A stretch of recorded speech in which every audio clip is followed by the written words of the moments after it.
I want to jump over a little bit now to talk a little bit about the culture of Origami Owl. So, when you first started working with them, let's talk about your first impressions, the things you've seen, and then Chrissy can tell us the story of how they really narrowed in and dialed in on what that culture is, and how they really strive to keep that within the company and with their independent distributors as well. Well, I have always, like you, McKinley, have always admired the Origami Owl story and watched from the dramatic growth that took place with that company. And I'll never forget from the very first time I actually went, like you, when you went into the corporate office, you could just feel the culture. It was just a different, and all of the leadership, at the executive leadership that we met with, I was always impressed with them. And then when you take it to the next step, where I actually attended some of the national events and the national conventions, the culture just bleeds into the room and into all the people. I've been to hundreds of different events throughout the years, and it was just so amazing. And I just can't tell you how impressed I was with the culture. It was distinct and different, and in a really, really good way. And so, Chrissy, we'd love to hear a little bit more about what you did to develop such a strong culture within your company. Yeah, so and thank you. I'm grateful that you recognize that and feel that, because what we have is really special. And from the inception of Origami Owl, our founders are Bella, myself, and then I have two partners, Sean and Tyson. And what was really important to us from the very beginning was the intention. So at the core, at the intention, and this very center of Origami Owl, is a true desire to make a positive ripple effect in the world, to create literally more love, more connection, more light, more kindness, more storytelling, and to improve and empower people's lives. And so everything that we do really, it stems from the core. Our first core value as a company is to abide by the golden rule, and we smack everything up against that thing, right? Like, some terrible situation happens and we say, okay, well, how would we want to be treated in this circumstance? And so I think that it really is palpable. I mean, you can feel it. I can feel it all these years later, and you'd think I'd be immune to it, but you can feel it. Our field, our team at the Nest, they're very symbiotic. They actually, I would say, have a relationship. Our field and our team at the Nest, which is our corporate office, we've cultivated a relationship there, and we stand united in our mission. I'm telling you right now, I really think the majority of our employees could recite our mission, and a vast majority of our field could as well. And I love that.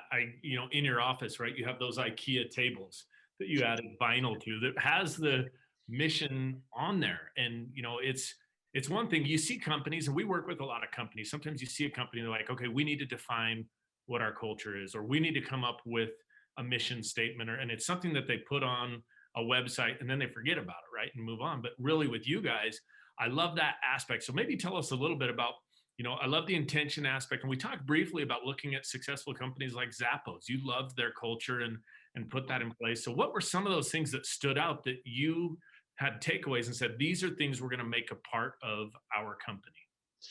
So let me share our mission first. So you guys can please do. Hear it, so you understand what really is the backbone. Our mission is to be a force for good, to love, inspire, and motivate people of all ages to reach their dreams and empower them to make a difference in the lives of others. And in that is that ripple, right? You change one, you help one, you're kind to one, and these random acts of goodness and kindness begin to happen. So things that we put in place from the beginning, and one that I think really led to a tremendous amount of success was hiring and firing on cultural fit. So it's really challenging, especially in this industry and especially for startups, because when we came in, we literally knew nothing other than the fact that we knew we had a great product that people loved and that other women could have success like Bella did. And so everything everyone else was doing, like, we actually tried to do the opposite. We talked to consumer first, and this was in 2010. We really weren't talking to a field. We were attracting customers. In the same vein, everyone kept saying, you need direct selling experts. You need someone who's been around. You need someone who can navigate this thing. And guess what?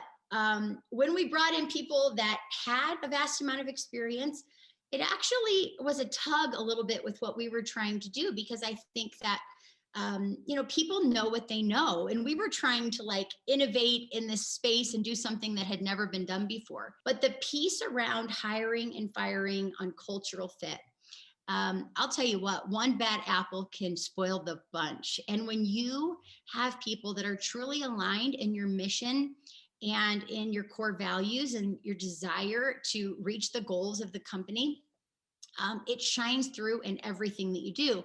Likewise, you guys have all experienced it in your own businesses, I'm sure. Someone who's negative or a dissenting opinion. Now, listen, people, I love dissenting opinions, right? Because I believe that's what makes us stronger.